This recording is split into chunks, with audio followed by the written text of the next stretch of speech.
Story libraries. I was watching one of my favorite podcasters, Stephen Bartlett, on The Diary of a CEO, and he was hosting or interviewing a very popular, well-known person. And I was very intrigued because I never heard of them before. So I put them in YouTube and watched some other videos that they might have done, some other interviews. And I quickly came to discover that this person has a very extensive story library because they were telling the same story on multiple interviews. Some of the words, some of the structures were a little bit different, but the majority of everything was the same. Jerry Seinfeld, a comedian, made the following comment about... I saw a thing, actually, a study that said speaking in front of a crowd is considered the number one fear of the average person. I found that amazing. Number two was death. Death is number two? This means to the average person, if you have to be at a funeral, you would rather be in the casket than doing the eulogy.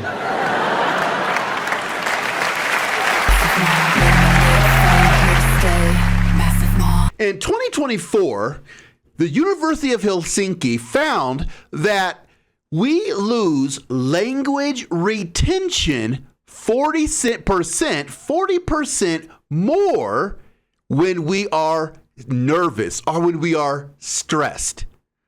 And that's something that a lot of my language learners need to remember, need to realize, is that public speaking or just talking to people makes us nervous. And when we get nervous, well, we're going to lose 40% of our English ability. Let's combat that.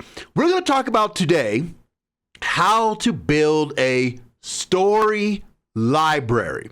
A story library is exactly what it sounds like. A library of stories that you can tell yourself or tell other people so that you could control the conversation or be much more involved in what people are saying. You could contribute because you have some stories that you can tell. So, what is the number one thing? The first thing that we need to do? Well, the first thing that we need to do is build the library. But where do these different books, where do they come from? Well, they could come from anything. They could come from your personal life. They could come from the life of your friends, your family. They could come from the lives of people you've seen on YouTube or anywhere else that might have interested you. You could also build your story library by watching popular television sitcoms. English is your second language. You're doing great. I know that I have an accent, but people understand me just fine. What the hell is this? I told you, Jay. I called your secretary and told her to order you a box of baby cheeses. Oh, so now that is my fault too. You have no idea how many times I've told my students about something I enjoyed on TV. That is a part of my story library.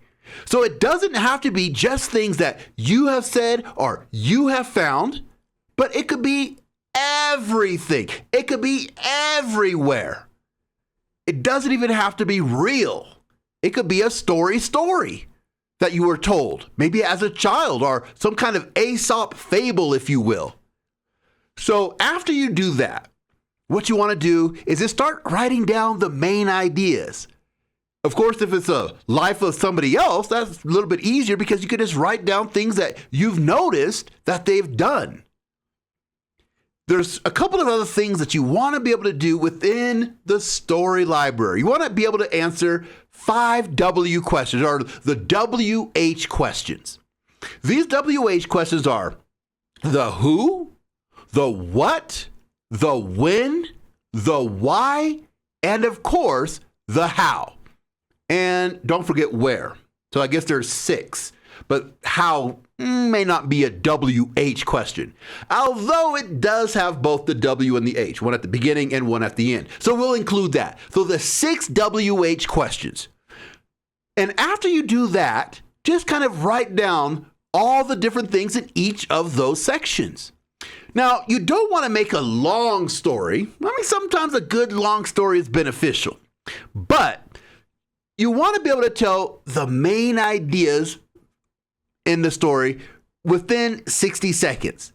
Have something that hooks them, that draws them in. Why are you telling this story? Why is it interesting? And then, of course, you want to have the conclusion. So that's what you want to start doing. Start writing down a lot of those different ideas. Anything can be a story. I always tell my students that as well. You have, in your life, you probably have an award-winning novel in your head. You just don't know exactly how to present that. But believe me, everybody has something interesting to tell, from whether it's from personal experience or observation. Now, the next thing that you want to do is learn how you could change the story. So you want to be able to make the repetition of the story entertaining, mainly for you, because most people, they might just talk to you once or twice or something like that. But for you, what new adjectives can you have? Now, you don't need the stories to be perfect, but you do need to have the rhythm and the flow of that story. And then you want to practice that story. Or even better, if you have a class with MassiveMod.com, you want to practice telling your teacher that story. Learn phrases that will bring you in to that story. That's section number 4 of today's conversation. Real world applications. So you could have these in all sorts of different activities or actions. You could be at a bar one day talking to your friends and you're like, man, this reminds me of the time when I did that. Or, wow, did you see that episode of Friends where this is just like that? Or you could just go into different types of stories using these type of phrases to kind of bring the audience in or your listeners into your story.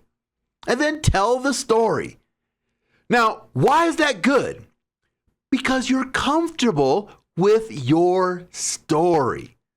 It's not going to be hard on your memory, hard on your brain, because you're in control. You could even do it with a job interview. So your job interviewee might ask you a question. You say, wow, that's a very good question. There was one time at work when me and a group of other people were, and then tell the story that you've already rehearsed. You already know the who, you already know the what, you know the when, the why, the where, the how. Everything happened. And the more you tell these stories to different people, the more comfortable you become. And then you couple that in with all of your other English, your vocabulary will expand within that story. And you will find yourself becoming more and more relaxed, not just with that story in general, but in using your English.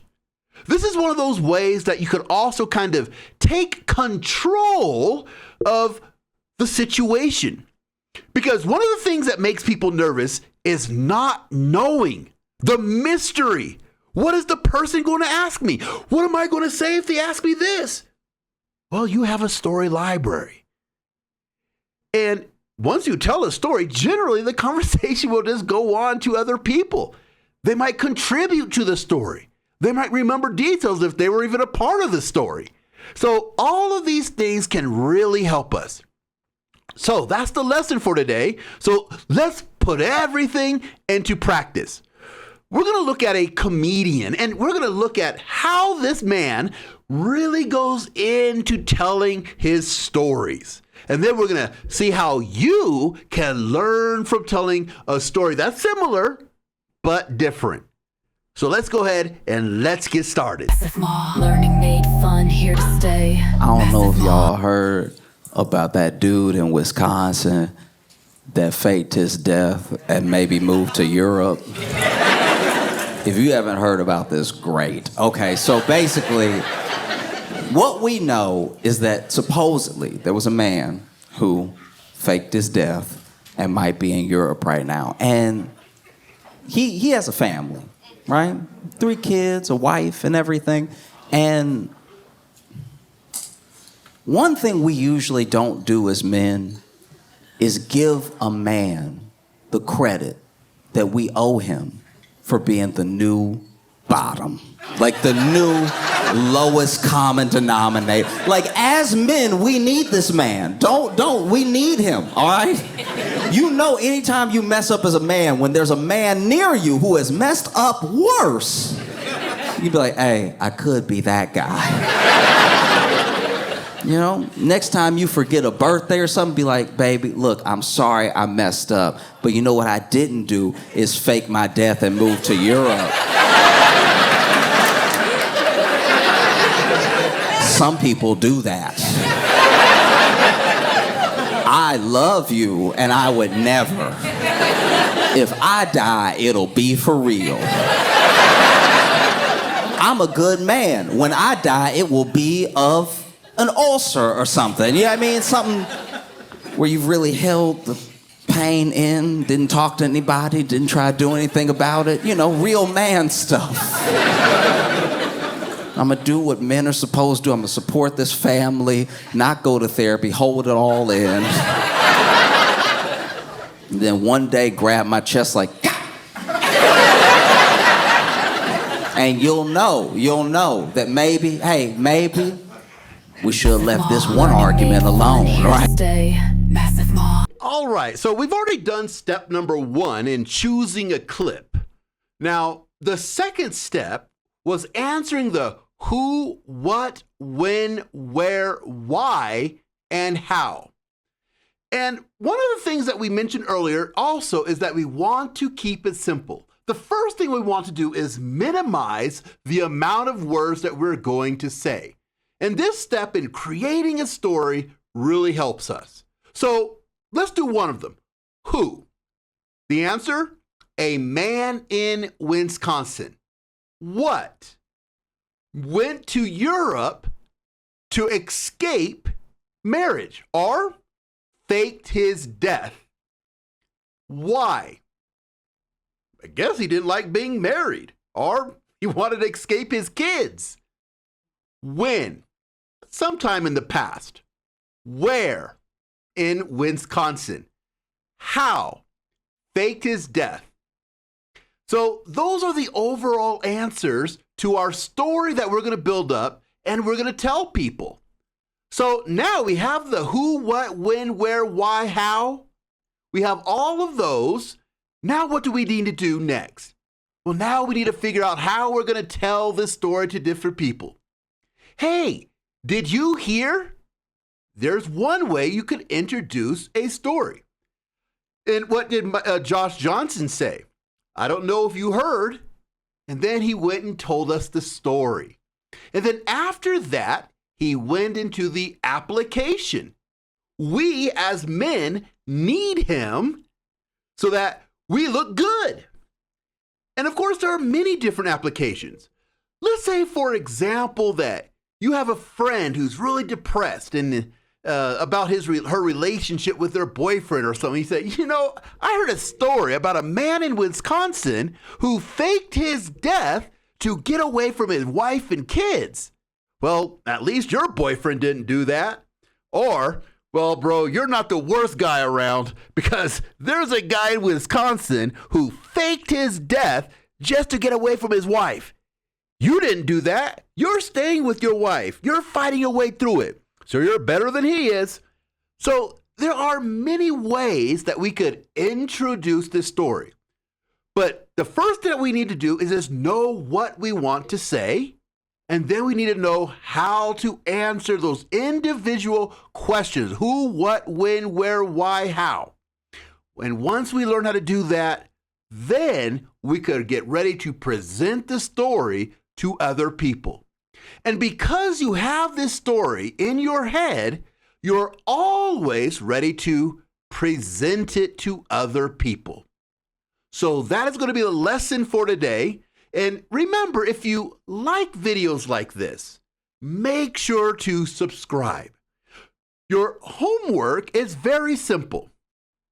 Watch movie clips, watch a sitcom, Or think about your own daily routine and then think about how you can present the story in the exact same way. That is your challenge for today, and I hope you have fun building up your story library to build your confidence in English. See you next time. Massive Maw. Learning made fun, here to stay. Massive Maw. Street and bows and fuss, stress. Massive Maw. Slang and Ian say and the Slating like that. Massive Maw. Finger smooth and clay, don't fear late. Chew a penis more. Say it bold, it's your turn. Massive Maw.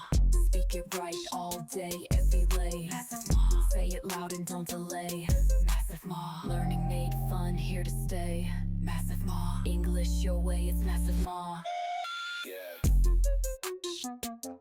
Massive Maw. Massive Maw.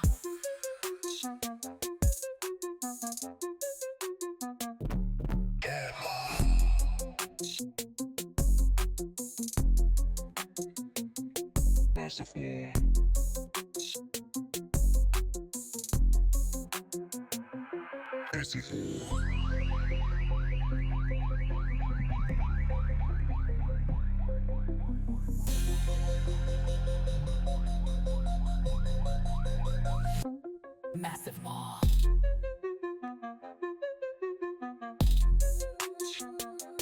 Massive Maw. Massive Maw. Learn to speak it right with Massive Maw. Street or smart, it's all Massive Maw. Nouns and verbs, no stress. Maw. Slang and idioms, say less. Massive Maw. Grammar rules that click. Massive Maw. Speak it smooth and quick. Massive Maw. Chill, repeat, and learn. Massive Maw. Say it bold, it's your turn. Massive Maw. Speak it right all day, every way. Massive Maw. Say it loud and don't delay. Massive Maw. Learning made fun, here to stay. Massive Maw. English your way, it's Massive Maw. Massive Maw. Massive Maw.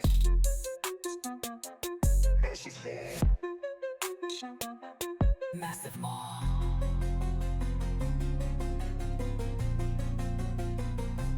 Massive Maw.